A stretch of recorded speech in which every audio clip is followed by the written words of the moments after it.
Telangana joint action committee దాంట్లో కూడా అందరూ కూడా గ్యాదర్ అయ్యారు. అందరూ మీటింగ్ పెట్టడం జరిగింది. పెండింగ్ బకాయిలు కూడా రావాలని చెప్పి అంటున్నారు. మీరు రిటైర్ అయ్యారు కాబట్టి మీ స్పందన ఏంటి అసలు? నమస్తే, నా పేరు నరసరాజు.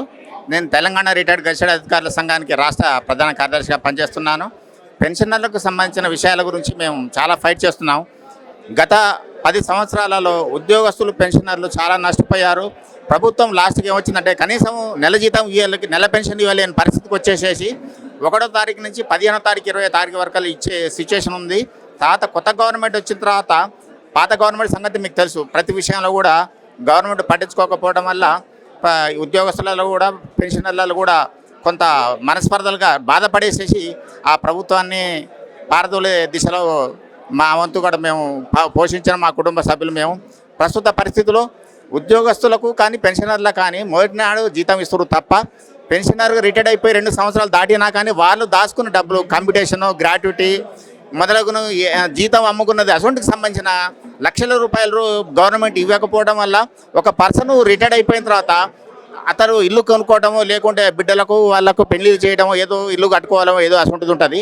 కానీ అటువంటిది లేకుండా పైసలు రాకుండా ఇప్పటి వరకు కూడా ప్రభుత్వము తాత్సర్యం చేస్తూ వాళ్ళని చాలా మనోవేదనకు వాళ్ళు గుర్తు చేస్తున్నారు.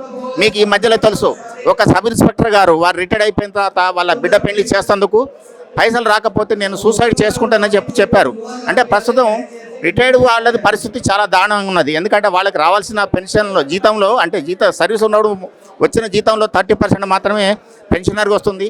తర్వాత వాళ్ళు రిటైర్ అయిపోయిన తర్వాత వారికి అనారోగ్య సమస్యలు ఎక్కువ కావడం వల్ల వారికి ఇవ్వాల్సిన పెన్షను సకాలంలో రాకపోవడము, తర్వాత రావాల్సిన బకాయిలు అవి అని అంటే బకాయిలు అని చెప్పంటే మాకు రావాల్సిన డబ్బులు మాకు రాకపోవడం వల్ల వాళ్ళు అనేక సతమతం అవుతున్నారు. అదేవిధంగా మేము ఇంకొకటి కూడా మేము చెప్పాము, మాకు వైఎస్ రాజశేఖర రెడ్డి గారి హయాంలో ఎంప్లాయీస్ హెల్త్ స్కీమ్ అనేది ఒక స్కీమ్ ఒకటి మంచిగా ఇంప్లిమెంట్ చేశారు. కానీ ప్రస్తుత పరిస్థితి మాత్రం ఉద్యోగస్తులకు మేము ఇన్ని సంవత్సరాలు 35-36 సంవత్సరాలు మేము కష్టం చేసిన తర్వాత కూడా ఒక ఉద్యోగస్తుడు మరియు పెన్షనరు వాళ్ళకి సంబంధించిన ఆరోగ్య భద్రత తీసుకోవాల్సిన బాధ్యత ప్రభుత్వం పైన ఉన్నది. ఎందుకని చెప్పంటే మేము ప్రభుత్వం గురించి మేము ఫైట్ చేసేసాం. మా ఎంటైర్ లైఫ్ మొత్తం సాక్రిఫై చేసాము. భార్యలు పిల్లలు వాళ్ళందరూ వదిలిపెట్టేసేసి మేము పనిచేసాం. కానీ ఇప్పుడు గవర్నమెంట్ ఏం పట్టించుకోకపోవడం వల్ల కూడా మా వంతుగా మేము అడ్వాన్స్గా ఒక స్టెప్ ముందుకు వేసాం. మేము ప్రతి నెల మేము 1000 రూపాయలు ఇచ్చేసేస్తాం. అంటే సుమారు 13 లక్షల చిల్లర ఉన్నావు. 1000 రూపాయలు ప్రతి నెల మేము ఇస్తాము. ప్రభుత్వం ఏంటంటే ఆ అమౌంట్ తీసేసుకొని మాకు క్యాష్లెస్ ట్రీట్మెంటు అన్లిమిటెడ్గా క్యాష్లెస్ ట్రీట్మెంటు ఇవ్వాలని చెప్పని మేము ప్రభుత్వాన్ని మేము కోరినాం. కానీ ప్రభుత్వం వచ్చి 1 సంవత్సరం దాటా కానీ ఇప్పటి వరకు దాని మీద ఎలాంటి యాక్షన్ లేదు. ఇస్తామని చెప్పని అంటున్నారు. కానీ పెన్షనర్లు మాత్రం చాలా నిస్సహాయతతోటి చాలా ఉన్నారు.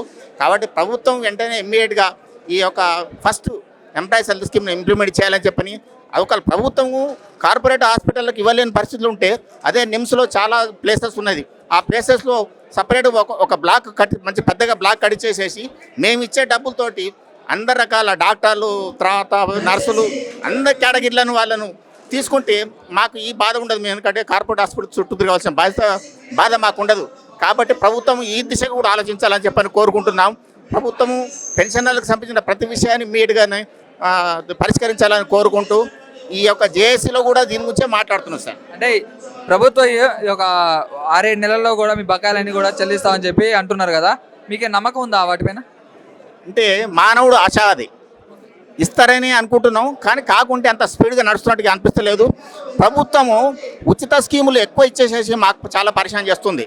వాళ్ళు అనేక రకాల హామీలు ఇస్తున్నారు. కానీ మేము ట్యాక్స్ మేము కడుతున్నాం. మేము ఈవెన్ పెన్షనర్ అయినా కానీ సర్వీస్లో ఉన్నప్పుడు కట్టినాం. తర్వాత రిటైర్ అయిన తర్వాత కూడా 2.5 నెలల పెన్షన్ మేము ట్యాక్స్ కడుతున్నాం. కానీ మా డబ్బులను తీసుకుపోయేసేసి ఒక డెవలప్మెంట్ చేయకుండా ఉచితాలు ఎక్కువ చేసుకుంటూ మాకు రావాల్సింది మాకు ఇవ్వట్లేదు. మేము ఫ్రీగా మేము ఫ్రీ స్కీమ్స్ మేము వాడతలేము. మా రైట్ ప్రకారంగా మాకు రావాల్సింది మాత్రమే మేము వాడుతున్నాం. మేము డోంట్ వాంట్ ఫ్రీ స్కీమ్స్. అంటే వీళ్ళందరూ కూడా ఇప్పుడు ప్రభుత్వం కూడా ఖాళీ ఖజానా ఉంది, మా దగ్గర 1 రూపాయి కూడా లేదు, చిల్లి గవ్వ కూడా లేదు, మేము ఇంకా చూస్తున్నాము, మనకి ఎక్కడెక్కడ సోర్సెస్ ఉన్నాయో వాటి దగ్గర తీసుకొచ్చుకుంటాం అంటున్నారు. ఈ టైంలో మీరు అడిగే బకాయిలు కూడా వాళ్ళు చెల్లించలేకపోవచ్చు కదా ఖాళీ ఖజానాలో? చెల్లించాలి ఖచ్చితంగా. ఎందుకని చెప్పంటే మేము ప్రభుత్వానికి ఈ విధంగా మేము పనిచేసామంటే ఖచ్చితంగా ఎట్టి పరిస్థితుల్లో మాకు చెల్లించవలసిందే. 2 రోజులు వెనుకో ముందు ఖచ్చితంగా మాకు చెల్లించాలని చెప్పని మేము ప్రభుత్వాన్ని మేము డిమాండ్ చేస్తున్నాం. షేర్ చేయండి, లైక్ చేయండి, సబ్స్క్రైబ్ చేయండి. మరిన్ని వీడియోల కోసం బెల్ సింబల్ పై క్లిక్ చేయండి.